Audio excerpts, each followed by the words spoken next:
പോകുന്നത് ഒരു summer drink ആണ്. അതായത് ഇപ്പത്തേക്ക് ട്രെൻഡിങ് ആയിട്ടുള്ള മൊഹീത്തോ. ഞാൻ ഈ മൊഹീത്തോ ആദ്യമായിട്ട് കുടിക്കുന്നത് എൻ്റെ ഒരു ചേച്ചി ഇത് തന്നപ്പോഴാണ്. ഇതൊരു മിന്റ് ഫ്ലേവേർഡ് ആയിരുന്നു. കുടിച്ചപ്പോൾ ഞങ്ങൾക്ക് എല്ലാവർക്കും വളരെയധികം ഇഷ്ടപ്പെട്ടു.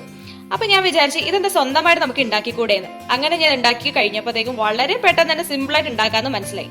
അപ്പൊ ഞാൻ ഇന്ന് ഉണ്ടാക്കാൻ പോകുന്നത് വാട്ടർമെലൺ മൊഹീത്തോയാണ്. അപ്പൊ ഇതെങ്ങനെയാണ് ഉണ്ടാക്കുന്നത് നോക്കാം.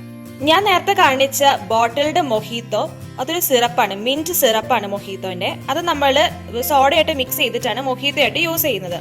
അപ്പൊ ഞാനിത് എങ്ങനെ ഇന്ന് ഉണ്ടാക്കുന്നതെന്ന് കാണിച്ചു തരാം. അതിന് വേണ്ടിയിട്ട് ഞാൻ 1 കപ്പ് വാട്ടർമെലൺ ആണ് എടുത്ത് വെച്ചിരിക്കുന്നത്, തണ്ണിമത്തൻ. അതുപോലെ നമുക്കിന് പഞ്ചസാര സിറപ്പ് ഉണ്ടാക്കണം. അതിന് വേണ്ടിയിട്ട് ഞാനൊരു 1/2 കപ്പ് പഞ്ചസാരയും അതിനാവശ്യമുള്ള വെള്ളം എടുത്ത് വെച്ചിട്ടുണ്ട്. പിന്നെ ഇതിൽ നമ്മൾ നാരങ്ങാനീര് ഒഴിക്കുന്നുണ്ട്, അത് 1 ടേബിൾ സ്പൂൺ എടുത്ത് വെച്ചിട്ടുണ്ട്. അതൊക്കെ നമ്മുടെ ഇഷ്ടത്തിനായിട്ട് ഉപയോഗിക്കുന്നത്. പിന്നെ എന്റെ ഗാർണിഷിന് വേണ്ടിയിട്ട് ഞാൻ കുറച്ച് തണ്ണിമത്തൻ എടുത്ത് വെച്ചിട്ടുണ്ട്, ചെറിയ പീസാക്കിയിട്ട്. അതുപോലെ കുറച്ച് മിന്റ് ലീവ്സ്, പുതിന ഇല എടുത്ത് വെച്ചിട്ടുണ്ട്. അതുപോലെ ഗാർണിഷിന് വേണ്ടിയിട്ട് കുറച്ച് നാരങ്ങ ഞാൻ വട്ടത്തിൽ മുറിച്ച് വെച്ചിട്ടുണ്ട്. അതുപോലെ മെയിൻ ആയിട്ടുള്ളൊരു സാധനമാണ് സോഡ. ഞാൻ സോഡയ്ക്ക് പകരം സ്പ്രൈറ്റ് ആണ് യൂസ് ചെയ്യുന്നത്. ഇതിന് പകരം നമ്മുടെ സാധാ ക്ലബ് സോഡ വേണമെങ്കിലും ഉപയോഗിക്കാവുന്നതാണ്. നമുക്കിത് എങ്ങനെ ഉണ്ടാക്കുന്നതെന്ന് നോക്കാം. നമുക്ക് ഈ തണ്ണിമത്തന്റെ ജ്യൂസ് ആണ് ആവശ്യം. തണ്ണിമത്തന്റെ ജ്യൂസിന് വേണ്ടിയിട്ട് ഞാൻ കുരുവെല്ലാം കളഞ്ഞ് മിക്സിയിൽ ഇട്ട് വെച്ചിട്ടുണ്ട്.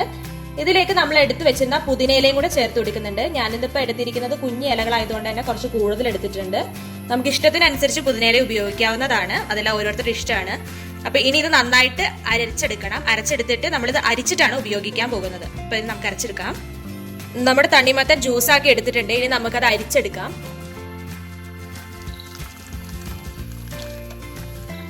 ഇനി അരിച്ചെടുത്ത ജ്യൂസ് നമുക്ക് മാറ്റി വെക്കാവുന്നതാണ്. ഇനി നമുക്ക് പഞ്ചസാര സിറപ്പ് ഉണ്ടാക്കിയെടുക്കണം. അതിന് ഞാൻ 1/2 കപ്പ് പഞ്ചസാര ഇടുകയാണ്. അതിനകത്തേക്ക് അത്ര തന്നെ വെള്ളം കൂടി ഒഴിച്ചിട്ടാണ് പഞ്ചസാര സിറപ്പ് ഉണ്ടാക്കുന്നത്. ഇതിന് 1 സ്ട്രിങ് കൺസിസ്റ്റൻസി ഒന്നും ആവണ്ട, ഒന്ന് നമ്മുടെ പഞ്ചസാര അലിക്കുന്ന വിധത് വരെ മതി. ഇതിപ്പോ തിളയ്ക്കാൻ തുടങ്ങിയിട്ട് കുറച്ച് നേരമായിട്ടുണ്ട്. നമുക്കിതിനൊരു സിറപ്പിന്റെ പരിവാകുമ്പോഴത്തേക്കും നമുക്കത് വാങ്ങാവുന്നതാണ്. ഇപ്പൊ ഏകദേശം ആയിട്ടുണ്ട്. ഞാൻ തീ ഓഫ് ആക്കുവാണ്. ഇനി നമുക്ക് തണുത്തതിന് ശേഷമാണ് നമ്മളിത് ഉപയോഗിക്കുന്നത്. നമുക്കിനി ഗാർണിഷിന് വേണ്ടിയിട്ട് ഞാൻ കുറച്ച് തണ്ണിമത്തന്റെ പീസസ് മുറിച്ച് വെച്ചിട്ടുണ്ടായിരുന്നു. ഇത് നമുക്കൊന്ന് സ്പൂൺ വെച്ചൊന്ന് ഉടച്ചെടുക്കാം. ഇനി നമുക്ക് എങ്ങനെയാണ് നമ്മുടെ മൊഹീത്തോ സെറ്റ് ചെയ്തെടുക്കണേ നോക്കാം. അതിലേക്ക് ആദ്യമായിട്ട് നമ്മുടെ തണ്ണിമത്തന്റെ പീസസ് ഇട്ട് കൊടുക്കണം. ഞാൻ ഇതൊരു ഓപ്ഷണൽ ആണ്, നിങ്ങൾക്ക് ആവശ്യമുണ്ടെങ്കിൽ മാത്രം ഇട്ടാൽ മതി. ഇനി ഇതിലേക്ക് നമുക്ക് നാരങ്ങാനീര് ഒഴിച്ചു കൊടുക്കാം. 1 ടേബിൾ സ്പൂൺ ആണ്. അത് നിങ്ങളുടെ ഇഷ്ടത്തിനനുസരിച്ച് പുളിക്കനുസരിച്ച് വേണം ഇട്ട് കൊടുക്കാൻ വേണ്ടിയിട്ട്. ഇനി നമ്മൾ എടുത്തു വെച്ചിരുന്ന പഞ്ചസാര സിറപ്പ്, അതും ഒരു 2 ടേബിൾ സ്പൂൺ ആണ് ഒഴിക്കുന്നത്. ഞാൻ കുറച്ച് കുറവാണ്, കാരണം ഞാൻ ഇന്ന് സ്പ്രൈറ്റ് ആണ് യൂസ് ചെയ്യുന്നത്. സോഡയാണ് ഉപയോഗിക്കുന്നതെങ്കിൽ ഇതിൽ കൂടുതൽ ഉപയോഗിക്കണം. നമ്മൾ ഉണ്ടാക്കി വെച്ചിരുന്ന പഞ്ചസാര സിറപ്പ് കുറച്ച് നാൾ നമുക്ക് സൂക്ഷിക്കാൻ പറ്റും. അതൊരു കുപ്പിയിലാക്കി ഫ്രിഡ്ജിൽ ഒഴിച്ചു വെച്ചിരുന്നെങ്കിൽ നമുക്ക്. ഇനി ഇതിലേക്ക് നമ്മൾ എടുത്തു വെച്ചിരുന്ന 2 നാരങ്ങ മുറിച്ച് വെച്ചിരുന്നില്ലേ, അതും ഞാൻ ഇട്ട് കൊടുക്കുകയാണ്. ഇതെല്ലാം ഗാർണിഷിന് വേണ്ടിയിട്ടാട്ടോ. ഇനി ഇതിലേക്ക് നമ്മുടെ തണ്ണിമത്തന്റെ ജ്യൂസും കൂടെ ഒഴിച്ചു കൊടുക്കാം. അതൊരു 1/2 പാത്രം ഞാൻ ഒഴിക്കുന്നുള്ളൂ. ഇനി നന്നായിട്ടൊന്ന് മിക്സ് ചെയ്ത് കൊടുക്കാം.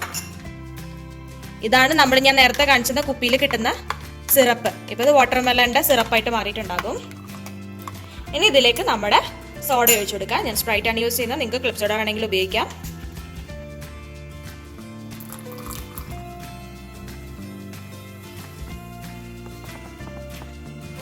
അടിപൊളിയായിട്ടുണ്ട്. ഇനി നമുക്ക് അതിലേക്ക് കുറച്ച് ഐസ് ക്യൂബ്സും കൂടെ ഇടാം. ഇനി കുറച്ച് ഐസ് ക്യൂബ്സ് എടുക്കട്ടെ ഞാൻ. അപ്പൊ നമ്മുടെ അടിപൊളിയായിട്ടുള്ള മൊഹീത്തോ റെഡി ആയിട്ടുണ്ട്. ഇനി നമുക്ക് കടയിൽ നിന്നൊന്നും വാങ്ങിക്കേണ്ട ആവശ്യമില്ല. വീട്ടിൽ തന്നെ നമ്മുടെ വാട്ടർമെലന്റെ മൊഹീത്തോ ഉണ്ടാക്കി എടുക്കാവുന്നതേ ഉള്ളൂ. വളരെ സിമ്പിൾ അല്ലേ? അപ്പൊ നിങ്ങൾ തീർച്ചയായും ചെയ്ത് നോക്കുക, നിങ്ങൾക്ക് ഇഷ്ടപ്പെടും, ഉറപ്പാണ്. ഇതിനാകെ സ്പ്രൈറ്റിന്റെ ആവശ്യം, ഒരു തണ്ണിമത്തന്റെ ആവശ്യമല്ലേ ഉള്ളൂ. അപ്പൊ തീർച്ചയായും ഉണ്ടാക്കി നോക്കുക. നിങ്ങൾക്ക് ഇഷ്ടപ്പെട്ടെന്ന് ഞാൻ കരുതുന്നു. അപ്പൊ നിങ്ങൾക്ക് ഇഷ്ടപ്പെട്ടെങ്കിൽ ലൈക്ക് ചെയ്യുക. അതുപോലെ ആദ്യമായി കാണുന്നവരുണ്ടെങ്കിൽ സബ്സ്ക്രൈബും കൂടെ ചെയ്തേക്കുക. അപ്പോൾ അടുത്ത ദിവസം ഞാൻ പുതിയ ഡിഷുമായിട്ട് വരാം.